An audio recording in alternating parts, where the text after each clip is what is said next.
Welcome back, Focus Learners, to another explainer. Okay, let's dive into this. Imagine this. You wake up, pour your coffee, open your laptop, and bam, you see a bright red notification staring back at you. Your business's lifeblood, your cash flow is completely frozen. It's literally an absolute nightmare scenario, right? But unfortunately, it's a harsh reality for so many merchants relying on consumer-focused payment processors. Today, we're unpacking the anatomy of a PayPal freeze. We'll look at exactly why it happens, your tactical recovery playbook, and how graduating to solutions like Adaptiv Payments offers a real, permanent fix. Here's our survival guide for today's explainer. Section 1, the PayPal freeze. Section 2, behind the ban. Section 3, spotting the warning signs. Section 4, your account recovery playbook. And finally, Section 5, the permanent fix. Let's get right to it. Section 1, the PayPal freeze. The anatomy of a lockout. Now, experiencing frozen funds, that induces a very specific, stomach-dropping kind of panic. You know, you've got payroll to meet, inventory to buy, and suddenly you're locked out by a massive automated gatekeeper. But it's important to know that not all lockouts are the exact same. There are really 3 levels of lockdown you need to recognize. First, there's a temporary limitation. This basically restricts your ability to send or withdraw money, often just because of a sudden high-volume sales spike hitting a predefined limit. Next up is a hold or reserve. This is where a percentage of your balance is basically held hostage pending a review, usually triggered by high international volume or, a bunch of open disputes. And finally, the big one, the permanent limitation. Let's define that worst-case scenario plainly, because it's absolutely crucial.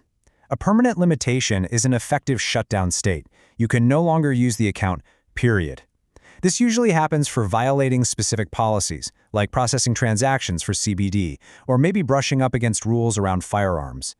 If you hit this state, you're left having to beg for clarification on whether you can ever open a new account, or if you're just entirely banned from the platform for life.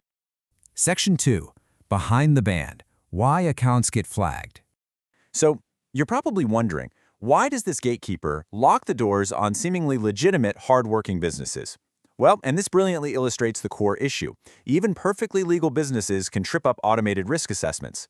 The most common triggers for these limitations usually fall into 4 main buckets. First, acceptable use policy violations. Second, a sudden spike in disputes, claims, and chargebacks. Third, unusual activity or suspicion of fraud. Think massive volume spikes or weird geographical shifts. And fourth, verification gaps. This is when the processor asks for business docs and there's a delay or a mismatch in what you actually provide. Let's look a little closer at that acceptable use policy.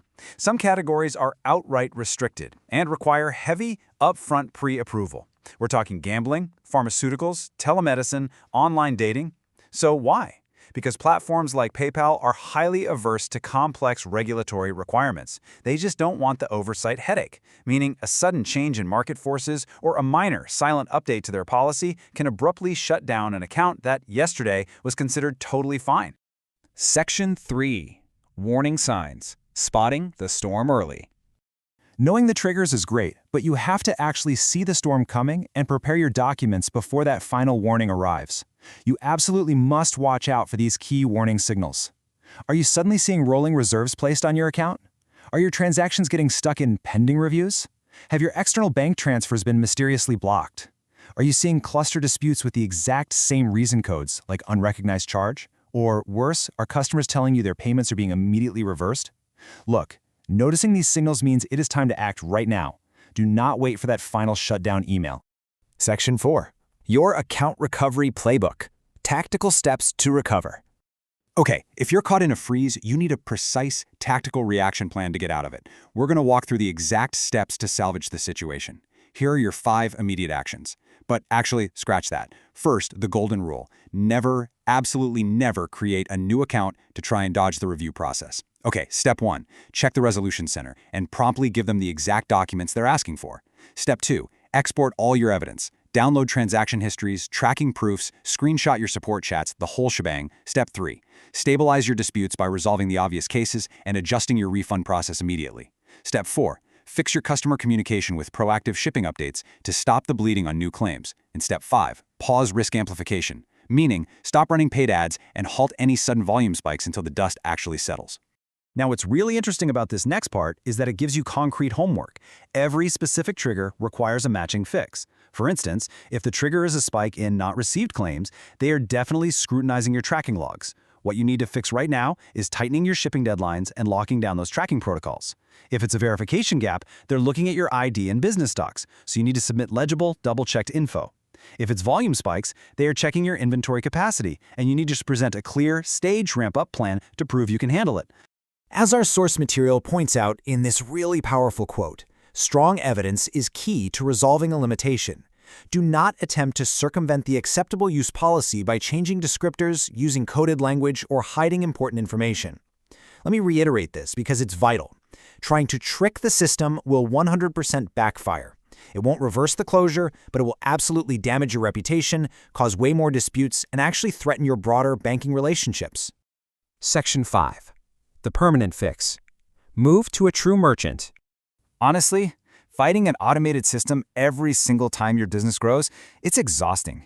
Eventually, you just have to graduate from using a consumer-friendly digital wallet to a real professional merchant setup. To understand why this graduation is absolutely necessary, we have to talk about pooled merchant accounts. This is exactly what platforms like PayPal use. They pool literally thousands of merchants together into one massive account. And because of this structure, they are forced to broadly restrict high-risk categories to avoid introducing excessive risk to everyone else in the pool. The structure inherently guarantees sudden bans for businesses that simply outgrow those standard, safe, consumer-level risk profiles. Let's compare this to the alternative.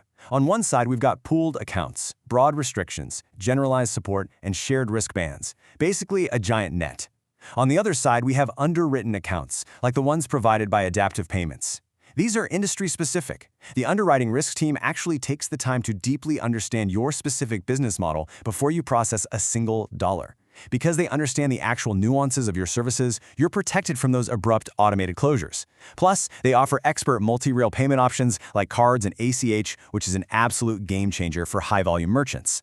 So the crucial takeaway here is that what a pooled account considers too risky, specialized providers see as their absolute core expertise. Adaptiv Payments specifically serves high-risk sectors. We're talking travel, telehealth, CBD, nutraceuticals, coaching, and high-volume subscription businesses. They built incredibly stable accounts with strong fraud protection specifically tailored to these competitive industries. It allows you to actually scale your business without constantly looking over your shoulder. Which brings us to the end of our explainer today. I want to leave you with this one provocative question to chew on. Is your current payment processor a true partner that actually understands your business model? Or are they just a liability waiting to freeze your funds? Seriously, take a hard look at your payment infrastructure today. Because waiting until the freeze happens, that's waiting way too long. Thanks so much for joining me. Keep learning, and I'll see you in the next explainer.